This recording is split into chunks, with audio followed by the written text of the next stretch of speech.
Bonjour à tous et à toutes, c'est Sinistre Pression. Et bien aujourd'hui on se retrouve pour la vidéo spéciale Halloween. Donc dans cette vidéo il y aura plusieurs choses. Déjà la creepypasta, ensuite deux petits sujets. Donc tout d'abord, les creepypastas sont-elles réelles ou fausses? Et en numéro 2, le Slenderman est-il une creepypasta? Sur ce, je vous laisse avec la creepypasta et on se retrouve tout à la fin. J'adorais le camping. Cette convivialité qu'on retrouve dans la nature se retrouve à la sauvagerie et, l'alcool aidant, la régression de l'être humain à ses instincts les plus primaires. Mais surtout, j'adorais les histoires au coin du feu, moments pendant lesquels notre esprit transforme la plus douce des nuits dans une masse d'ombre, derrière lesquelles pourraient se tapir nos cauchemars les plus atroces.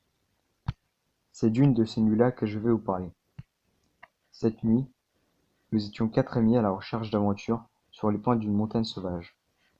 Après 4 heures d'une marche qui nous parut interminable, nous décidâmes de nous arrêter pour la nuit. Le temps de planter les tentes, de faire un feu, et le soleil tirait déjà sa révérence.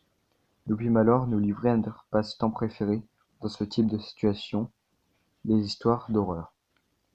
Ce fut une nuit d'autant plus effrayante que nous étions loin de chez nous, ainsi que de toute civilisation, et que la lune brillait d'une lumière rouge sang. Comme si, fâchée de ne pas pouvoir participer à notre récit d'horreur, elle avait décidé de participer quand même, en créant une ambiance des plus terrifiantes. La nuit suivait donc son cours effrayant, jusqu'à ce que chacun d'entre nous tombât l'un après l'autre dans le sommeil. Enfin, pas tout à fait.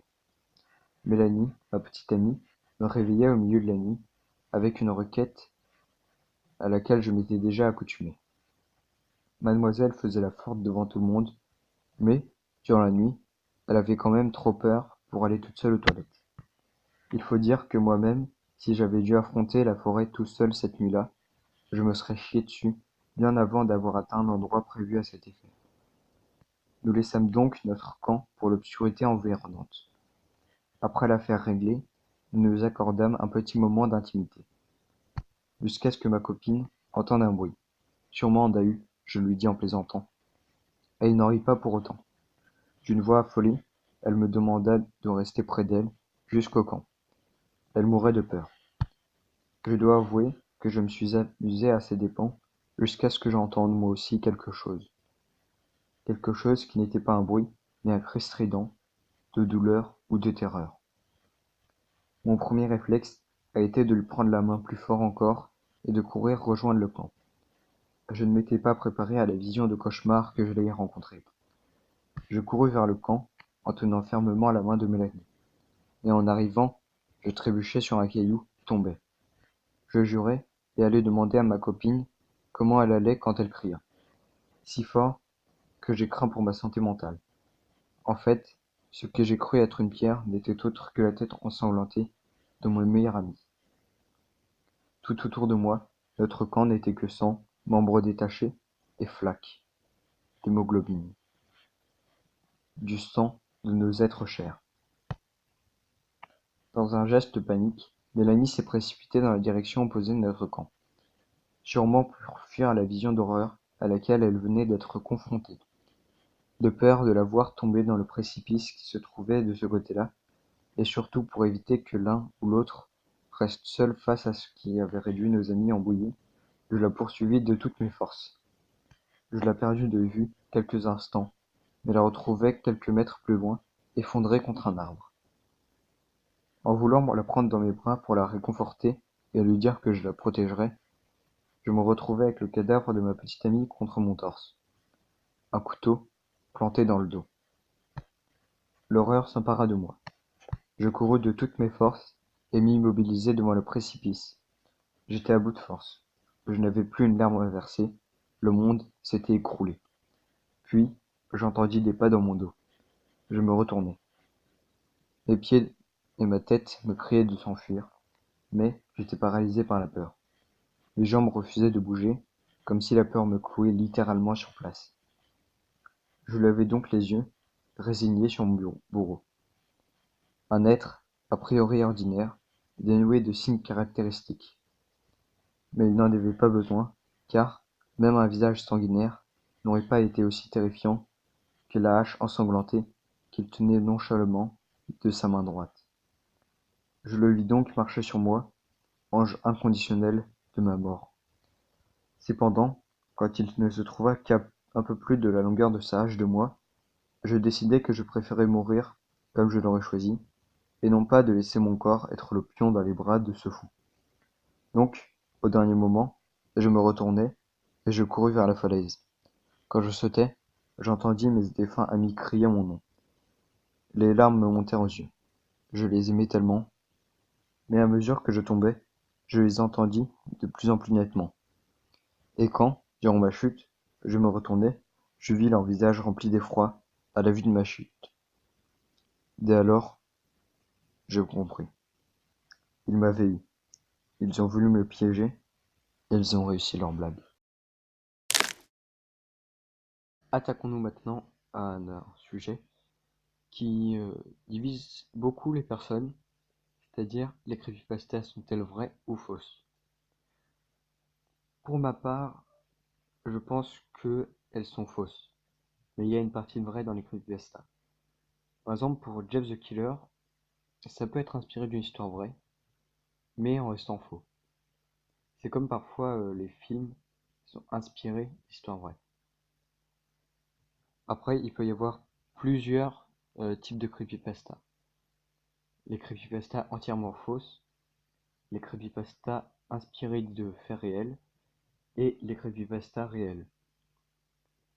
Bon, dans ce cas-là, on peut pas vraiment appeler ça des creepypastas, mais plutôt des faits divers qu'on aurait recopiés. Voilà. Je peux pas vraiment vous donner d'exemples de creepypasta réels puisque j'en connais pas vraiment. Mais j'ai fait une liste de creepypasta qui peuvent être inspirés de faits réels. Jeff the Killer, smiledog.jpg ou smile.jpg. Donc Jeff the Killer, enfin je vais faire deux par deux. Jeff the Killer, c'est une histoire très connue. Si vous connaissez pas, j'ai pas encore fait de vidéo sur Jeff the Killer sur ma chaîne, je vais en faire une peut-être. Donc Jeff the Killer, c'est quelqu'un qui s'est fait brûler au visage et donc du coup qui décide de venir se venger. Pour faire court, c'est à peu près ça. Et smiledog.jpg ou tout simplement smile.jpg, c'est une photo de chien qui sourit avec on voit une main ensanglantée et toutes les personnes qui l'auraient vu se seraient suicidées. Donc l'image a été supprimée, mais on peut trouver des reproductions qui ne font pas mal sur internet. Enfin, qui ne tueront pas. Smiledog.jpg inspiré de faits réels, oui. Puis, enfin, c'était pas vraiment une photo. C'était plus, pour moi, à mon avis, ça s'inspire plutôt de quelque chose que j'ai lu. En fait, c'est un type qui a reçu plusieurs menaces de mort et sur Twitter. Et au bout d'un moment, il a reçu une GIF, donc une image animée. Et donc face à cette image animée, il a eu une crise d'épilepsie. Voilà, puisque ce GIF justement avait plusieurs couleurs qui allaient très vite, donc qui ont déclenché une crise d'épilepsie chez cette personne. Donc je sais plus du tout comment s'appelle cette personne, mais j'ai entendu parler de ce cas. Voilà, très intéressant ce cas. Donc la personne qui a envoyé ce tweet a bien sûr été arrêtée et le tweet a été supprimé. Donc ouais, plutôt histoire vraie, inspiré d'histoire vraie. Ensuite, Jeff the Killer, bah, c'est très probable, si on voit toutes les histoires de tueurs en série qu'on lit tous les jours dans les journaux, sur internet et tout ça, c'est très probable qu'il se soit passé quelque chose dans ce genre-là. Voilà. Ensuite, Suicide Mouse, donc la fameuse vidéo de Disney, qui rend, enfin, avec l'homme qui s'est suicidé, enfin, je vous rencontrerai un peu plus après, Ben Jezubel, la cartouche hantée de Zelda Majora's Mask. Donc, pour Suicide Mouse, je sais pas si c'est réel. En fait, ce serait au moment de numérosiser tous les dessins animés Disney, puisqu'avant c'était sur des bobines de fil, enfin de film, voilà. Des employés seraient tombés sur un dessin animé de Mickey inconnu. Donc la vidéo dure à peu près 3 minutes et on y voit Mickey marcher normalement dans les rues d'une ville, voilà. Tout simplement, il se passe rien d'autre. Donc ils se sont dit, elle est bizarre quand même cette cassette, enfin cette vidéo, est-ce qu'on va la numériser? Et au moment de la numériser, ils se sont rendus compte que après un long fondu noir, il y avait une suite. Donc ils ont regardé cette suite dans une salle de projection. On y voyait Mickey avec sa bouche qui devenait de plus en plus étrange, qui commençait à sourire et tout ça, et des cris en arrière-plan. Donc là, ça avait l'air un peu fondu, comme si la bande de fil était fondue. Donc un homme est sorti à ce moment-là de la pièce pour ne pas regarder. À la fin de la vidéo, il y avait un message en russe et la tête de Mickey qui souriait comme à la fin de chaque dessin animé. Ensuite, un deuxième homme est sorti de la salle, il a pris le pistolet d'un des gardes et s'est suicidé avec. Fake ou pas, moi je crierais plutôt au fake. Voilà, faudrait demander à Disney si ça s'est vraiment passé comme ça, si ce dessin animé existe, mais moi à mon avis, c'est un fake. Ensuite, la cartouche hantée, ça, donc en gros, c'est quelqu'un qui découvre, enfin qui achète une cartouche hantée de Zelda Majora's Mask et il joue. Et il y a eu un bug bizarre. Et il y a une sauvegarde où il y a écrit Ben. On peut pas recommencer la partie ni rien. Donc quand il joue, il est suivi à chaque fois d'une étrange statue.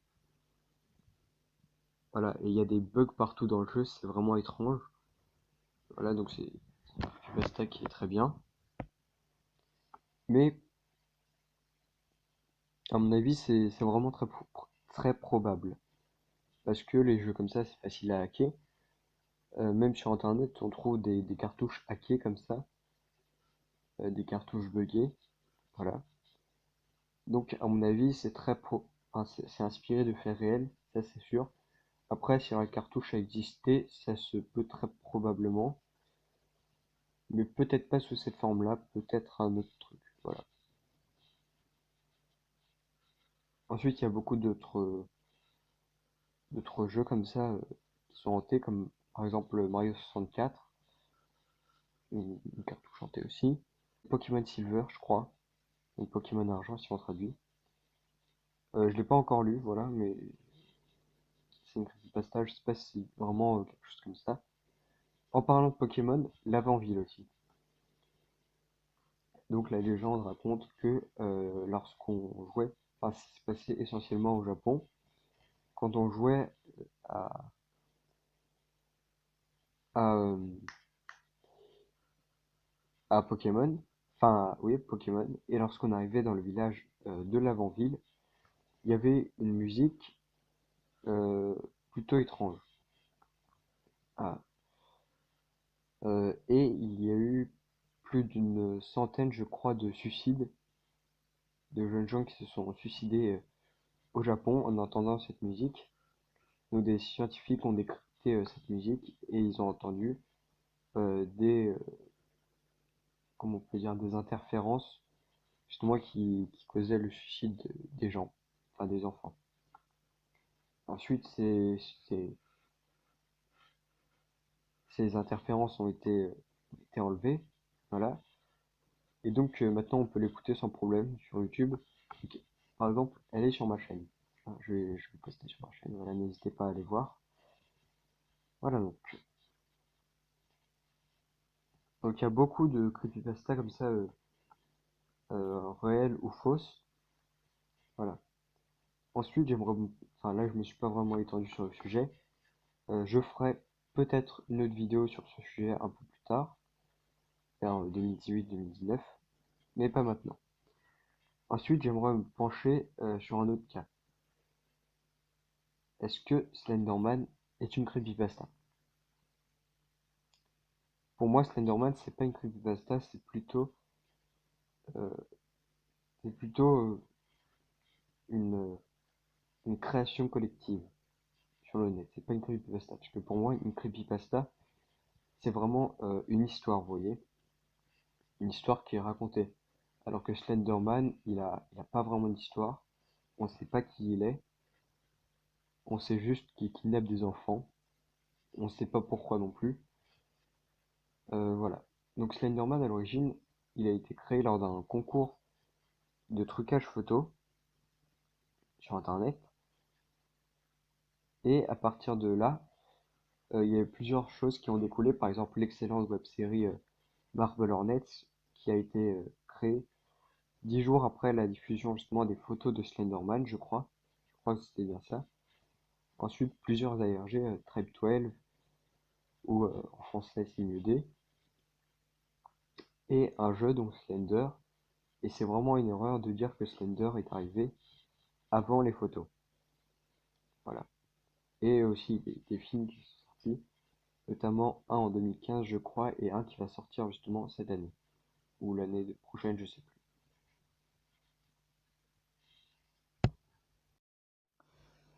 J'espère que vous avez apprécié cette vidéo. Pour ma part, je la trouve vraiment moyenne. Mais bon, c'est pas grave. Considérez plutôt comme les vidéos flippantes d'internet comme la vraie vidéo de la soirée Halloween. J'ai plus qu'à vous dire au revoir et à bientôt dans des nouvelles vidéos, voire des nouveaux lives.